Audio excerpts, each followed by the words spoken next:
Putol guys, oh, isa. Hindi tayo makapagpatakbo ngayon ng mabilis mga idol. Dahil sa kondisyon ng mags natin sa una, medyo delikado. Tatlong spokes. Yung dalawa putol na, tapos yung isa may crack. Kaya hindi tayo makapagpabilis nito. Saktong takbo lang tayo. Pambihira yan. Mangyayari nito sa atin ngayong pagpasok. Kuhan muna tayo.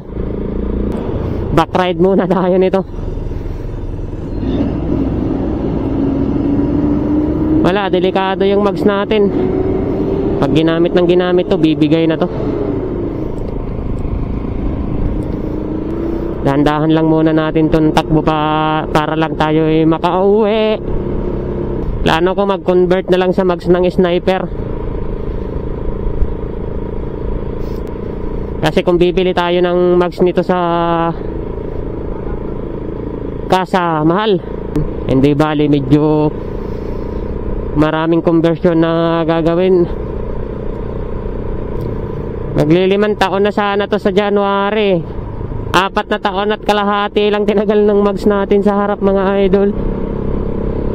Wala guys, bumigay talaga. Nalubak kasi ako noon doon sa may Lungos banda, medyo mabilis-bilis ang takbo ko.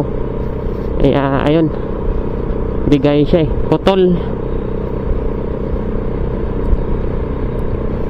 Buti na lang nung umuwi ako ng probinsya na nalubak ako, hindi siya, walang na-damage hindi siya bumigay. Nung nalubak ako noon parating pagbilaw laglag yung box ko. Ngayon bigay na siya wala na, talagang hanggang doon na lang siya.